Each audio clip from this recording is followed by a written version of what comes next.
The narcissist in your life does not expect you to be strong. And if you're new here, I'm a diagnosed narcissist. I have narcissistic personality disorder. Why won't the narcissist leave me alone? Because they don't expect you to be strong.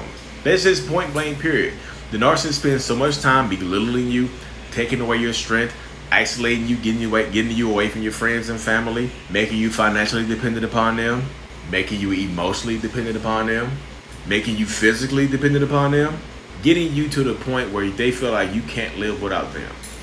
So they don't expect you to be strong. They don't expect you to go no contact. They don't expect you to pick the phone up if they call you 100 times. They expect you to respond to that 85th text message in an hour. They expect you to open the door at 3 a.m. when you didn't pick the phone up. You have to take your strength back. Show them the unexpected, or they're going to continue to run over you. In a narcissist's mind, if you break no contact, they think you deserve everything that they do to you. They think that you're okay with it. Power. What is going on, beautiful people? Welcome to another episode of A Narcissist Explains. I am self-aware narcissist, Mr. Lee Hammock, better known as Mental Healness from TikTok, Instagram, YouTube. You know where to find me. If this is your first time seeing my face, I have narcissistic personality disorder, and the point of my entire platform is to raise awareness to this disorder, and also in the process validate the victims and survivors of said disorder. This series right here is dedicated to taking my TikToks and YouTube shorts and making them longer, expounding upon them, so to speak. They give you 60 seconds. This is going to be a lot longer than 60 seconds. So the clip you just watched is about how a narcissist doesn't expect you to be strong. Why do they keep hounding you? Why do they keep doing this? Why do they keep doing that? Why won't they leave you alone? Simple. A narcissist does not expect you to be strong.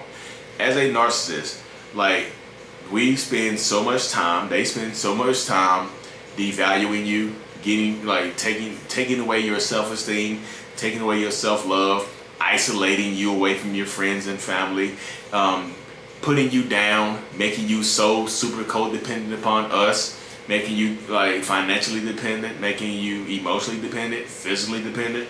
That we think that we are the end all be all for you. So in that case, you should tolerate anything that a narcissist does to you. And I'm not victim blaming. I'm not saying you should tolerate it. I'm just telling you how the narcissist mind works. Because in the dynamics of a narcissist relationship, I see a lot of people that say that the narcissistic process goes from idolization, love bombing, devalue, and then discard. I think it goes from idolization, love bombing, devalue, ownership, and then sometimes it leads to a discard possibly. Because a lot of times in a narcissist relationship, when it goes from the love bombing, because a narcissist in the love bombing stage, a narcissist really feels like they love and care about you. They just really do. That's why they're doing so much for you. They this is my person. And then the switch goes off. And when that switch flips, the narcissist shows you who they really are. That love that they were giving you can transition to ownership. If it goes over a long time, the narcissist feels like you belong to them. You are now a possession. I'm not saying you are a possession. I'm just telling you how the narcissist mind works. They feel like you are literally a possession to them, and you should be able to, because you belong to them, they feel like that you should tolerate everything that they do to you. It's as simple as that. And they don't expect you to be strong and stand up for yourself, because a lot of times they've instilled fear in you. The fear of retribution, the fear of being put down, the fear of not being listened to, the fear of rage, the fear of the silent treatment, the fear of a smear campaign, the fear of them pulling the video camera out and recording you. They've instilled so much fear in you that they don't expect you to stand up for yourself, take your power back, and just walk away or leave. Why won't they leave me alone? Because you have to force them to leave you alone sometimes. Restraining orders, weaponry, anything. Moving, quitting a job. I know a lot of times you get a narcissist that is your boss somehow. You messing with the boss, and now they're hounding you at work. Or they own the company. Sometimes you have to quit that job, and they don't expect you to quit. They expect you to sit there and take it, because now you're okay, you crossed the line too. I didn't just cross the line and make this a relationship. You crossed the line too. So you should sit here and sit at this job and take this mental and verbal or emotional abuse. Take this smear campaign. Take it. I don't expect you to quit. When you quit, boom, gone. Surprise, shocked. When you file a restraining order because they keep popping up at your house, Why does the narcissist keep popping in my house? How can I get them to stop? Restraint. Have you called the police? No, I don't want to get the police involved because they have a kid and stuff like that. Exactly. They have a kid and something like that. They know that they have a kid and they're still acting like that towards you. Having that kid didn't stop them from acting like that towards you. So why would you care if they have a kid? They don't care that they have a kid when they're acting like that. Because guess what? In their mind, they're not thinking about that kid. They think about belittling you and wearing you down and beating you down mentally until you take them back. Until you drop the guard because they don't expect you to be strong enough. Why do they keep calling me 25, 35, 100 times? Because they're going, sooner or later, if patterns dictate, if the patterns stand true, you're going to answer the phone. Sooner or later, you're going to write them back. You're going to send the text message back. You're going to crack. You're going to break no contact. They don't expect you to be strong. Why would they? Why would they? They beat you down so much. They successfully beat you down so much, or have they? You can take your power back. You can stand on your own 2 feet. And sometimes I know everybody's situation is different. It's hard when you got kids. I know. It's hard when you're financially dependent. Make a plan. If you want to leave, you can make a plan to leave. It might take a long time. Everybody's situation is different. Sometimes you can't you have 4 or 5 kids. You're a stay-at-home mom. You can't leave. That's tough. Sometimes you the man and whatever, and you got 4 or 5 kids, and if you leave, nobody gonna take you the man. You have 4 or 5 kids, and your wife is a stay-at-home mom. Your partner's a stay-at-home, partner. You pay all the bills.